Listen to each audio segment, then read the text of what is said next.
Bon papa, lelo tozomona bilenge baza détaché na makambo etali politique. Ben jeune belé baza sous motivé tant que bango bazali avenir ya lobby. Bango bazali lelo bakokende bilenge nde bako remplacer bango. Siko yo tant que papa Tolini ni yoko pesa na bilenge. N'allez pas de gauche à droite, mais exprimez-vous étant patriote. Est-ce que la jeunesse congolaise elle est une jeunesse patriote? Bon, en cette question, je dirais, c'est... Alors, tant que oza komona bongo, siko yo étant jeune, conseil ni noko kopesa na bilenge baza kolanda yo sikoyo. Ngai lokola jeune, lokola ndeko moko azape na kati ya kobunda pe pona lobby, nazo pesa conseil na bandeko na biso. Alors, mutuna mususu ezali soki jeunesse, hein? Ouais. A respecter oyo utikoloba. Est-ce que jeunesse wana akoki composer baction ko sala ke Congo ezala parmi ba pays eza makasi po eza développer? Oui, ceux qui Congo parce que le changement peut-être. Soit qui parle de moi mais changement changement exact.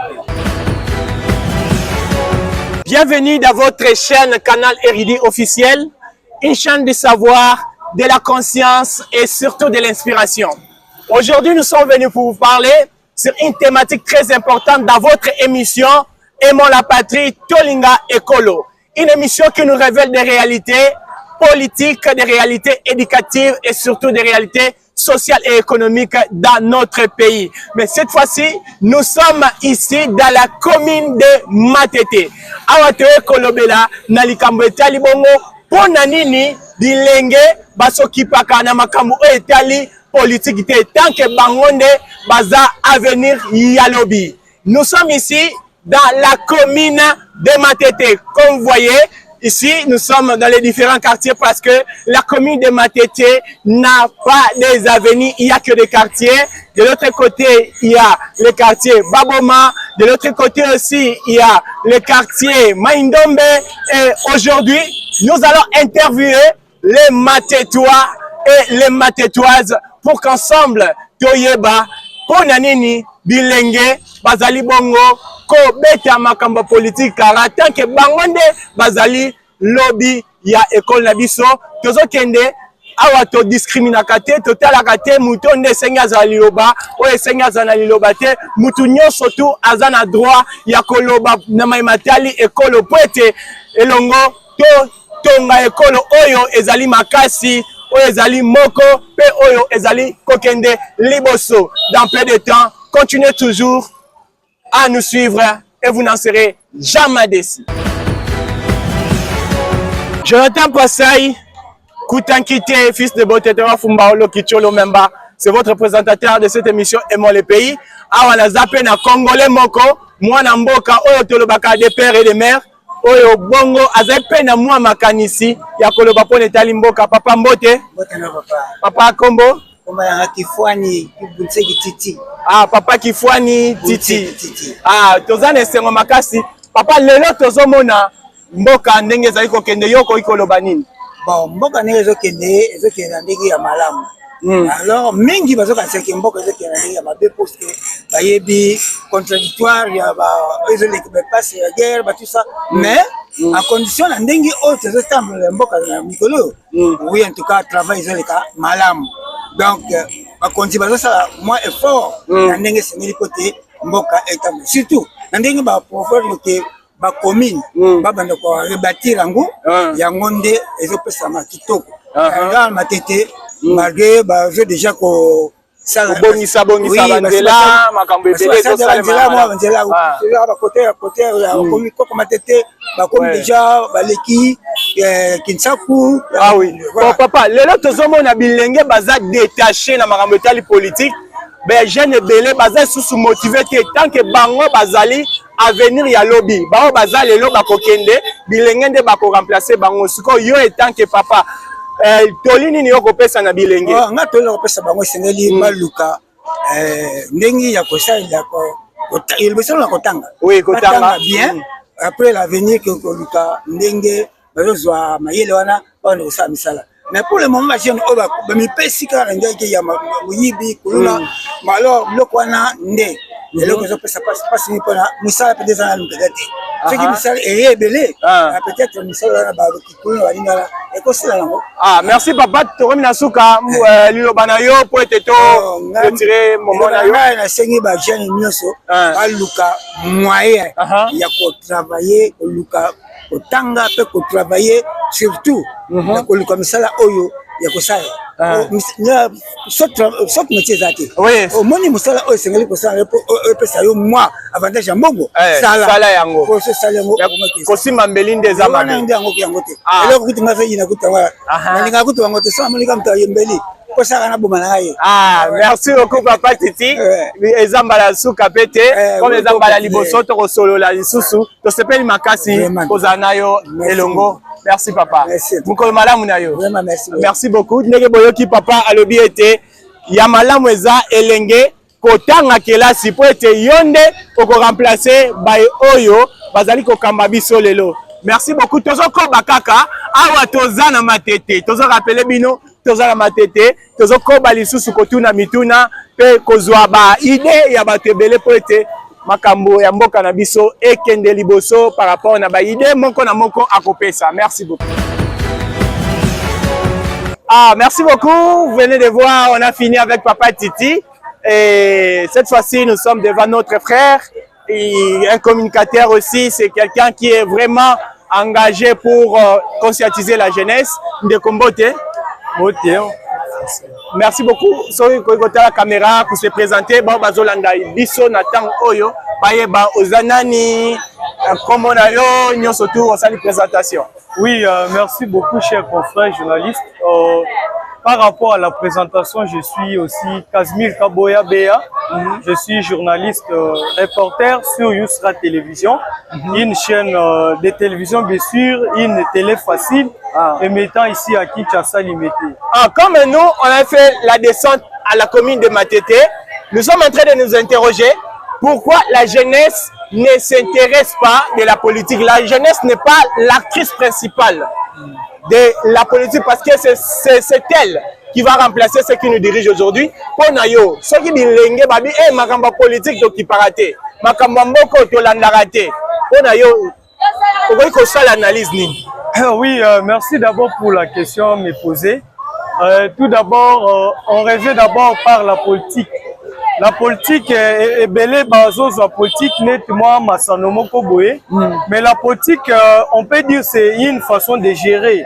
On gère les gens, on gère les personnels, on gère les patrimoines du pays. La jeunesse d'aujourd'hui doivent aussi, plutôt, la jeunesse doit faire un pas en arrière, aussi s'intégrer dans la politique. Non seulement pour être instrumentalisé, mais également aussi pour la prise des décisions. Et aussi au service de la nation. Quand on s'intègre dans la politique, cela ne veut pas dire qu'on fait des tournages, on fait également de n'importe quoi, mais c'est dans le but d'épanouir notre pays, dans le but de faire développer notre pays et aussi se faire entendre dans toutes les voies et aussi par rapport à la communauté internationale. Donc la jeunesse doit également s'intégrer dans la politique et aussi la politique, quand on est membre de la politique, nous devons se méfier à des instrumentalisations, oui, et aussi au monnayage, vous voyez, et aussi par rapport à certaines décisions que nos acteurs politiques prennent à notre égard. Et à ce point, je vais intervenir pour dire à la jeunesse congolaise, nous devons s'intégrer, nous devons beaucoup se pencher, nous devons également aussi s'informer par rapport à notre politique, comment notre politique de la République marche, et par rapport à cela, nous la jeunesse, avec notre conscience, nous devons déjà aussi prendre des décisions et aussi aider nos autorités à relever ces défis. À relever ces défis, c'est ça la parole de notre frère. Alors, la dernière question, avant que nous puissions arriver à la fin de notre interview, est-ce que quand nous regardons la jeunesse congolaise, n'allez pas de gauche à droite, mais exprimez-vous étant patriote. Est-ce que la jeunesse congolaise, elle est une jeunesse patriote? Bon, à cette question, je dirais c'est à 75%, la jeunesse congolaise est vraiment patriote, puisque aujourd'hui, nous remarquons, même dans la prise de décision, on voit la majorité de la jeunesse qui s'intègre, qui s'impurge, même dans les services administratifs, même dans les institutions politiques du pays, on voit aussi la représentation de la jeunesse. Donc la plupart de la jeunesse s'intègrent eux aussi, ont la conscience et aussi l'esprit du patriotisme, puisque aujourd'hui nous devons toujours enseigner la jeunesse à être patriote, à être un bon citoyen du pays pour défendre l'intégrité nationale et aussi pour défendre le patrimoine et aussi dans notre actes que nous sommes en train de faire et dans nos actes que nous sommes en train de prendre ou soit d'influencer le monde entier. Nous devons faire confiance que non, nous sommes jeunes et le monde, l'avenir en dépend de nous. Puisqu'aujourd'hui, si on va se transformer en banditisme, on va prendre des actes d'incivisme, vous allez voir que le pays va sombrer également et aussi notre pays n'ira pas loin pour l'avenir prochain. Pour l'avenir prochain, c'était ça, votre émission. Nous continuons toujours à Wande Matete. Voilà. Vous avez une décision à Okitane, na Matete. Oui, effectivement. Vous avez une commune à maître. Oui, commune patriotique. Commune patriotique, commune de Matete. Oui. Merci beaucoup. On reste toujours branché. Mais on a vu sur la les jeunes Congolais. Oui. Ils appellent la bande de Komsusu. C'est par là que nous vous disons merci. Oui, grandement, c'est moi qui vous dis merci pour nous avoir octroyé cette occasion pour faire entendre la jeunesse que nous devons aussi prendre certaines décisions qui peuvent un peu épanouir notre idée, qui peuvent aussi nous aider à relever les défis et aussi à la prise de décisions tant politiques, tant sociales et dans les différents secteurs de la vie nationale. Merci beaucoup, merci beaucoup. C'est par là que cette petite interview prend fin. Alors nous continuons. Abonnez-vous massivement, partagez les vidéos car ici c'est la connaissance et le savoir à notre quotidien. Canal RID officiel. Dans notre émission Tolinga École Aimons la patrie, je crois que ça ne sera pas la dernière fois. Oui. Merci beaucoup. Awa tokomi bongo na quartier Mboloko na commune Matete, toza pena elenge, toza pena papa oyo akopesa makanisi na ye pona maimatali jeunesse.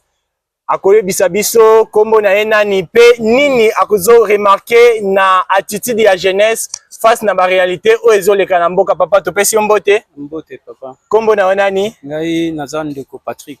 Ndeko Patrick tosana esengo makasi. Ndeko Patrick oza elenge soko zali komona lelo jeunesse congolaise bilenge yo epana yo ozali komona est-ce que baza bilenge o balingi mboka ou bien baza bilenge oyo babeta makambo mboka kara etambolaka ndenge yango moko elingi. Lelo komona bilenge toza pena na bilenge oyo bazotala avenir te.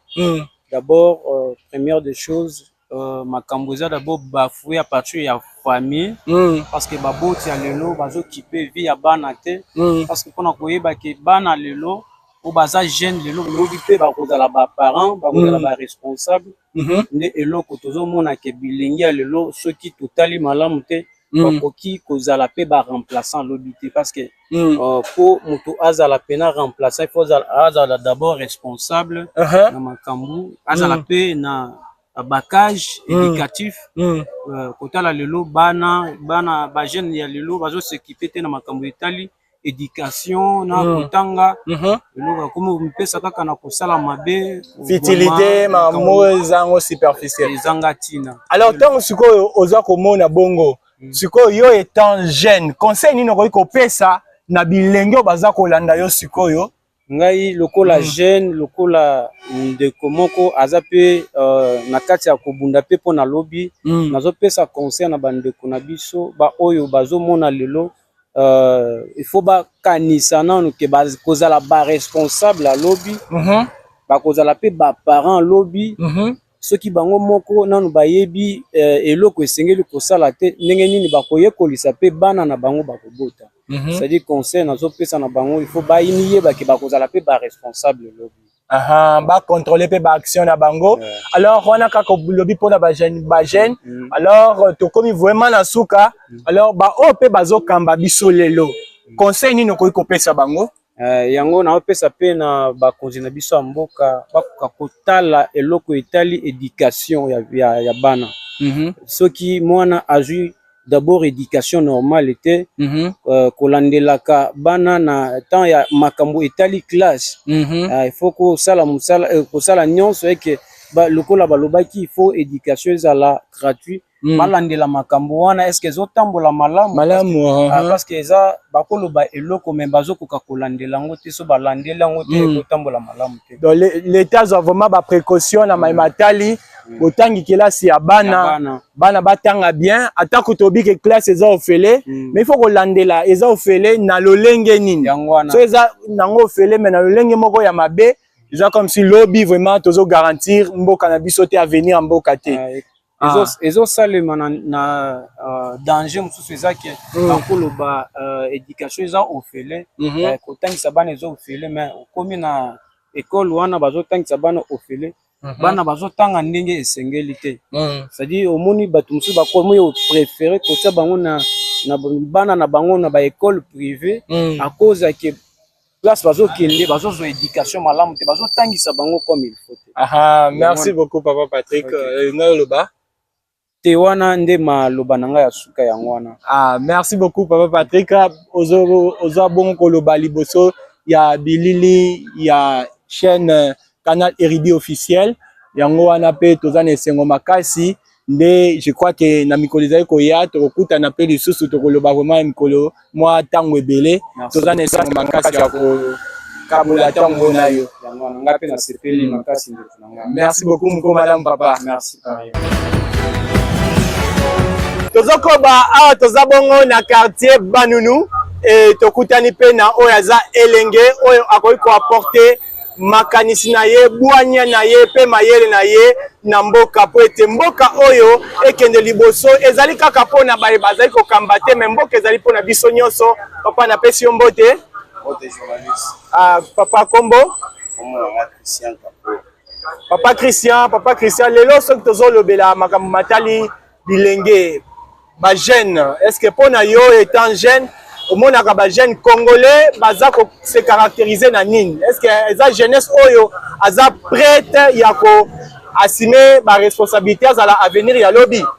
Bon en fait pour jeunesse à assumer avenir à lobby à la prêt il faut attirer certains comportement et caractère tout en parce que jeunesse elle est l'autre tout ça la distraction trop par rapport au net ba débat ba match par rapport au net ba makambo na place pour se cultiver toujours les sabatans à mela et kuluna parce que tant biso to kola et ba toazala qui vraiment na mo éducation mon par rapport ya lelo de liberté comme belé na jeunesse à lelo on a kosenga ba se cultiver ba gagner classe donc ba fréquenter ba milieu où esengeli pour fréquenter et surtout ba parents ba en charge ya bana na bango ba parents ba en charge ya bana na bango yango pendeza mutuya. Alors mutuna mususu ezali soki jeunesse a respecter oyo utikoloba est-ce que jeunesse wana akoki composer ba action ko sala ke Congo ezala parmi ba pays eza makasi po eza développé? Oui, ceux qui congolais ou jeunesse congolaise ils ont conscience à cause de ça miracle exact parce que même France et banque évolution malembe ti ba komaki na o ba komi lelo de sengi jeunesse a conscience parce que en nyonso wana conscience de muteza tina ceux qui jeunesse a eu conscience que non avenir à lobby ezanga pour ozana jeunesse bien. Merci beaucoup Torozana jeunesse bien papa o tali bazali kolanda biso conseil nini okoki kopesa après opesi pe conseil pe na ba o bazokamba biso lelo nini bakoki kosala pona jeunesse? Bon ba mikolo pe des jeunesse na ba conseil éducation mboka avenir ezala bien. Merci beaucoup papa, je crois que eza mbala sukate tobanda pe ko s'échanger to sepeli makasi na ndenge to partager ba idée oyo elongo na yo oyo lobi ba bazali ko na biso bakonda mboka bakozwa vraiment ba précaution pona ete mboka oyo ezala kaka moko makasi pe ekende liboso. Merci beaucoup. Muko malamu. Merci. Bandeko boza kolanda biso boza ebele tozokoba kaka na kolobela Matali ekolo na émission na bino Tolinga ekolo aimons la patrie.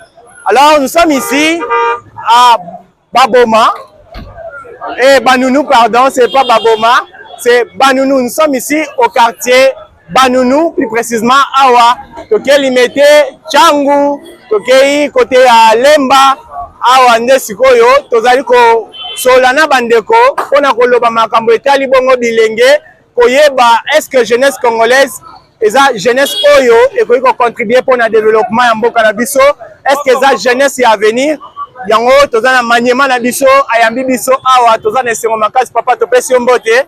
Mbote papa. Papa tolingi toyeba kombo na yo nani? Rabi Dala Kadima. Papa Rabi oze lenge lokola pe biso nyonso tout toza bilenge, biso nde toza avenir a lobby. Na yango tolingi toyeba soko ozomona bilenge lelo yo omonaka bango lolenge ni est-ce que bazali bilenge oyo bako remplacer bato bazokamba biso lelo ose baza bilenge moko pena tokoki komituna mituna ebele. Génération so etambola bien te. Génération so etambola bien te makasi. Génération na biso dozala miso etambola bien te. Aha. Soko so etambola bien te nini tokoki kosala pour que génération na biso etambola bien? Solution est là, on continue à solution pour générer tant la bien. Biso mo peut-être baneni o bista musela. Bato akademi bien baneni pe jeunesse azali pour tambola bien na mboka. Abo tambola ba kundeli ko bato mboka biso ba to bania ko mitambola pour ça na tout droit. Ah, merci beaucoup. Lelo ba bilenge belé makama politique, o biso politique to ki para na biso te. Eza yo pona otango yo ka keloko wana ezali nini? Eza découragement, eza déception, eza nini? Qui partait parce que notre changement peut s'arrêter peut-être. Soit qui parle de moi au mais changement était monsieur à telle une chose qui peut pour le changement exact. Moi même monsieur à telle ya box na ataka makamyo sala. C'est comme si Moutazana moi si azo reprocher moi si a changé raté habité na tika na ngai ye moko sala ga o ya lingi. Ah vraiment tozana esengo makasi na habité liloba na ya suka ezali nini pona bilenge pona bakondi ya mboka pe pona ba nyonso tu o babengami ba kongomani. Comme là sur les affaires bon moi les affaires to yokanaka bakondi ba bito yoki bango bito ba lobi bakondi ba yoka biso les affaires bon mo etambola bien photo yokanaka bango ba yoki biso to yoki bango ne mo etambola bien mais c'est biso yoki bango te mo ba yoki biso te c'est de dara na tinga matinga maka. Merci beaucoup papa. Je sais makasi habité soki eloko mususu akobakisa kozanga mwana eloko bakisa te po ekutami ya buska moi makambo na mutu ya miti okoleza te mais là un moment makambo lo besalaka eloko mena ba buska moi makambo supe yalaka mutu on wana moi mfulu wana bambongo merci beaucoup papa. Merci, c'était votre chaîne Canal RID officiel. Ici, dans cet espace, nous laissons que la jeunesse puisse s'exprimer. Nous laissons que toute personne appelée citoyen, Topé Samakani, si pour être mboka na biso, et kende liboso. Congo, eza ya mutute, Congo, eza ya yo, Congo, eza ya ngai, Congo, eza ya biso nyonso. Nde na lisanga, na kopesa bongo makanisi ebele, nde mboka ekokende liboso. Lelo tolobela kibongo Matali bokotisa ya jeunesse na mayo ezali ko concerner mboka dans l'implication de la jeunesse dans la gestion du pays. Est-ce que la jeunesse congolaise est-elle impliquée dans la gestion de notre nation? C'était la question que nous étions posés et vous avez vu l'intervention de plusieurs jeunes par rapport aussi à leurs différentes propositions. Sur ce, nous étions en train de dire que jeunesse et seigneur est à la éveillée, jeunesse et seigneur est à la consciente, jeunesse et seigneur est à la jeunesse oyo a contribué pour le développement yamboka. Toko balisusu ezana toli moko to ko pesa na bilenge ezali ete elenge yo ozali kolanda biso oyeba ete avenir ya mboka oyo ezali yo. Parce que nous sommes ceux qui vont remplacer ceux qui nous dirigent aujourd'hui. Et si nous ne prenons pas conscience, nous n'assumons pas nos responsabilités, jeunes de Matete, jeunes de Kinshasa, jeunes de la République démocratique du Congo, jeunes africains, jeunes mondiaux, sachons-le bien que nous allons taper à côté de notre destinée. Soyons conscients, posez les bonnes actions. La jeunesse, c'est une période éphémère. Mais comme c'est une période éphémère, c'est maintenant que nous devons s'aimer pour que demain, nous puissions récolter le fruit de l'émergence, le fruit du progrès, car ce pays a besoin de toi qui es jeune. C'est votre émission, Aimons la patrie, une émission qui parle des réalités économiques, politiques, socio-culturelles. Continuez toujours à nous suivre, aimez, likez, partagez, commentez, mettez en place vos idées. Cela fera en sorte que nous puissions travailler ensemble, car dans l'unité, nous allons former un Congo fort, uni et prospère. Ça a été votre journaliste, Jonathan Elion Mpassai, que je ne peux pas finir cette émission, je ne peux pas clôturer sans toutefois parler de ces personnes qui sont derrière la caméra en train de nous produire de très belles images, de très belles vidéos que vous voyez. Là, je vois Monsieur Jonas Onima, le caméraman de l'Elégie officiel. Je vois aussi le plus grand réalisateur, Monsieur Enoch Komba. Vous êtes très nombreux. Et je vois d'un côté Madame Regina, je vois aussi LM de la presse. Nous vous aimons beaucoup. L'équipe RD officielle est là pour vous. Ensemble, nous allons partir Colois, nous allons arriver au sommet et le Congo sera toujours un Congo fort, uni et prospère. Merci beaucoup. Abonnez-vous, faites confiance à votre chaîne, Canal Érudit officiel, les chaînes du savoir, de la connaissance et ainsi que de la conscience. À nous revoir dans le prochain rendez-vous et dans une nouvelle thématique. Portez-vous bien.